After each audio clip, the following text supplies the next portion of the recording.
Саламатсыздар ма оқушылар? Емтиханға дайындықтың екінші нұсқасын талдайық. А бөлімінің есептеріне тоқталамыз. Өрнекті дәреже түрінде жазыңыз деген екен. Мына жерде бізде 9-дың 20 дәрежесі қосылған, тағы да осындай 9-дың 20 дәрежесі және қосылған 9-дың 20 дәрежесі. Яғни бізде бөлшектің алымында 3 бірдей қосылғыш болғандықтан біз оларды 3 көбейтілген деп жазуымызға болады ғой. Демек 3 көбейтілген, енді 9-ды біз 3-тің квадраты деп жазып алсақ, сонда біздегі барлық негіздер бірдей болып шығады. Енді мына жерде бізде 2 және жақшаның сыртында 20 бар. Екеуі көбейтіледі, иә? Және сол кезде 3-тің 40 дәрежесі болады. Және мына жерде екеуі көбейтіліп тұр. 3 пенен 3-тің 40 дәрежесі, сонда 3-тің 41 дәрежесі болып қосылып кетеді екеуі. Бөлшектің бөлімінде 3-тің 20 дәрежесі бар. Ал бөлу дегеніміз ол дәрежелерді азайтады. Демек 41-ден 20-ны азайтсақ 21 дәрежесі шығады екен. Бірінші есептің жауабы 3-тің 21 дәрежесі. Екінші есеп. Жәшікте 150 бірдей детальдар бар. Оның жарамсыз болуының ықтималдығы 0,112-ге тең. Жәшікте қанша жарамсыз деталь бар екен анықтаңыз дейді.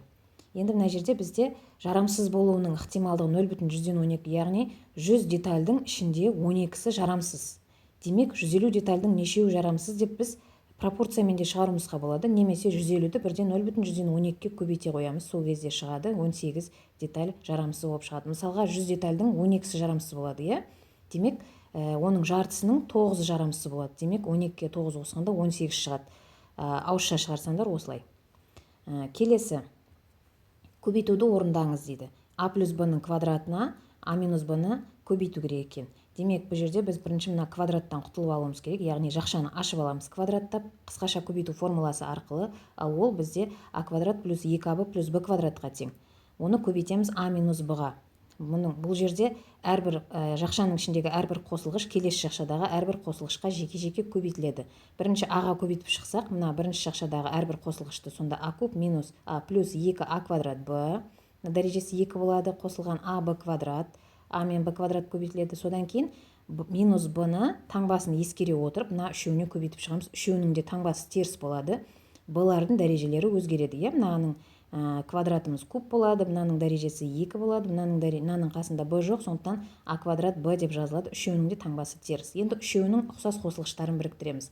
Бізде А кубқа бірігетін қосылғыш жоқ, сондықтан А куб күйінде жазылады. 2А квадрат Б, тағы да минус А квадрат Б бар бізде. Демек, екеуі біріккен кезде 2-ден 1 азайтылады. Мына жерде 1 бар көрінбей тұрған, сонда 2-ден 1 алғанда 1 болады, плюс 1.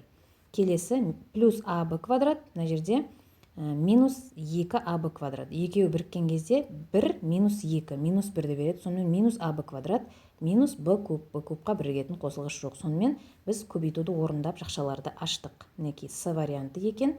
Келесі есеп. Бөлшекті қысқартыңыз дейді. Мына жерде бізде қарап отырсақ, бөлшектің бөлімінде П плюс А плюс Б деген тұр екен. Демек, біз алымынан да осыған ұқсас өрнек шығатынын түсінуіміз қажет. Енді біз мына жерде П деп отырғанымыз жалғыз өзі тұр. Қалғанның барлығы А мен Б-дан құралған. Демек, біз мына өрнекті минусты жақшаның сыртына шығарып жіберетін болсақ, онда бізде А квадрат плюс 2АБ плюс Б квадрат бағана қысқаша көбейту формуламыз шығады. Сонда ол А плюс Б-ның квадратын береді екен. П квадрат минус А плюс Б-ның квадраты тең. Бірінші А квадрат минус Б квадратының формуласын салсақ, біздегі бірінші өрнектің орнында П тұр, екінші өрнектің орнында А плюс Б тұр. Демек, П-дан А плюс Б-ны азайтамыз, П-ға А плюс Б-ны қосамыз. Сонда бізде мына азайтқан кезде мына Б-ның таңбасы ауысады. Себебі П азайтылған А плюс Б. Демек, А-ның да Б-ның да таңбалары ауысады. Екіншісінде қосылған кезде қосу түрінде қалады. Демек, біз екінші жақшаны бөлшектің бөлімімен бірдей болғандықтан түгелімен қысқартып жібереміз. Сонда бірінші жақшаның ішіндегі өрнектер ғана қалады екен. Жауабы Д жауабы екен. Бесінші есеп. Теңдеуді шешіңіз дейді. Бұл теңдеу бөлшектің бөлімінде X жоқ, яғни рационал теңдеу емес. Сондықтан біз бөлшектің бөлімінен бірден құтылып жаза беруімізге болады. Яғни 5 пен 2-ні қандай санға көбейтсек қысқарады. Демек, біз мына жерде 10 деген сан, 5 пен 2-ның ең кіші ортақ еселігі 10-ға көбейтсек, 5 пен 10 қысқарады, 2 мен 10 қысқарады. Сонда бізде мына жерде қысқарған кезде 2 қалмай ма? Соны жақшаның сыртына жазып қоямыз. Мына жерден 5 қалады, оны жақшаның сыртына жазып қоямыз. Сосын жақшаларды ашып, ұқсас қосылғыштарды біріктіреміз. Мына жақшаны ашқан кезде 12х квадрат минус 2х квадрат минус 12х плюс тең 5х минус 15 болады. Мына көбейткен кезде екеуіне де көбейтіледі. Сосын 2х квадрат енді мына 5х-ті сол жаққа ауыстырған кезде минус 12, минус 5, минус 17-ні береді. Плюс 15 болып көшіп келеді. Мына екеуінің де таңбасы ауысып көшеді мына жерге келгенде. Сонымен мына 3 коэффициенттердің қосындысы арқылы шығаратын болсақ, а плюс б плюс с тең 0 болса деген коэффициенттердің қосындысы бойынша шығаратыны бар еді ғой. Сол бойынша шығаратын болсақ, мысалға 2 азайту 17 қосу 15, яғни 3 коэффициенттің таңбаларын өзгертпей қосқанда 0 шықса, демек бірінші түбірі 1-ге тең, екінші түбірі с-ның а-ға бөлінісіне тең, яғни 15-ті 2-ге бөлеміз, сонда 7,5 шығады. Яғни бірінші жауабы 1, екінші жауабы 7,5, 7,5. Екінші жауабы 7,5. Мінекей жауабын таңдап тұрмыз. Берілген функцияның анықталу облысын табыңыз дейді 6-шы есепте. Енді мына жер анықталу облысы дегенді өткен бірінші нұсқада айтып кеткенмін. Біз анықталу облысы дегеніміз x бойынша өзгеру аралығы, ал біздің функциямыз қай жерден қай жерге шейін өзгеріп тұр. Мына 6 дегенде функция жоқ, мына жерде көріп тұрсыздар, 5-тен басталып тұр функция. Мына жерде нүктенің іші боялған, демек 5-тің өзі, минус 5-тің өзі біздің анықталу облысымызға кіреді деген сөз. Сосын функция басталды. Мінекей мына жерде минус 4-те мәні бар, минус 3-те мәні бар, осылай кете береді. Қай жерде мәні жоқ тоқтайды? 5 дегенде мәні тоқтайды екен, яғни 5-ке дөңгелектің іші боялмаған екен, демек 5-тің өзі кірмейді деген сөз аралыққа. Демек минус 5-тен тік жақша қойып жазамыз, сосын 5-ке плюс 5-ке жай жақша қойып жазады екенбіз, жауабы А жауабы екен. Келесі 7-ші есепте оқушылардан 7 тапсырмадан құралған бақылау алынды. Бақылаудың жауабы төменде кестеде көрсетілген. Таңдаманың орташа мәні мен модасын табыңыз дейді.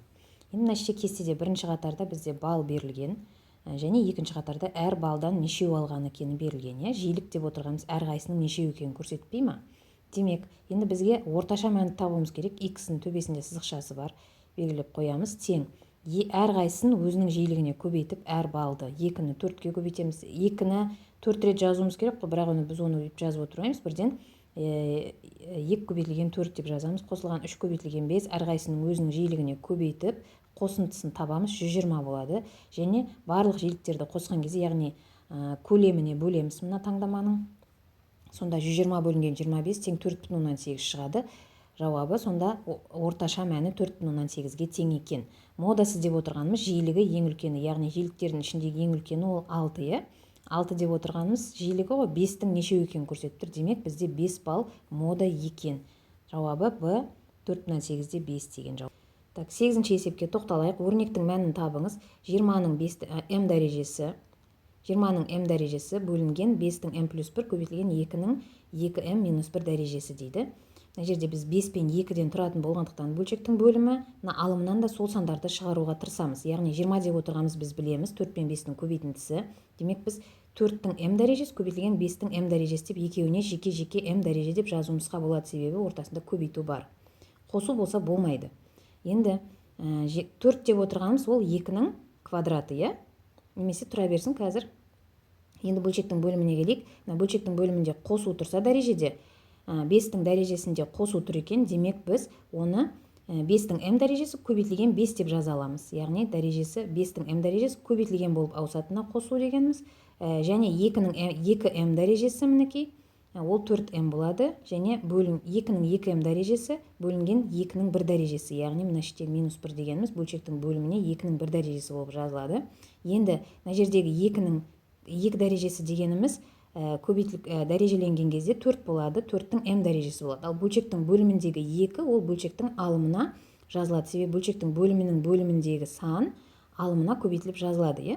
Сонда бізде енді қысқартатын болсақ, мына 5-тің м дәрежелері қысқарады, 4-тің м дәрежелері қысқарады. Жауабында 2 бөлінген 5 деген сан жауап. Екіншісі. 9-шы есеп. 9-шы есеп. Өрнекті ықшамдаңыз дейді. Мынандай тригонометриялық өрнек берілген екен. Косинус пи минус альфа, яғни біз мынаны келтіру формуласы бойынша ықшамдауымыз қажет екен. Енді шеңбер саламыз, пиден альфаны азайт дейді. Демек қай ширекке келеді?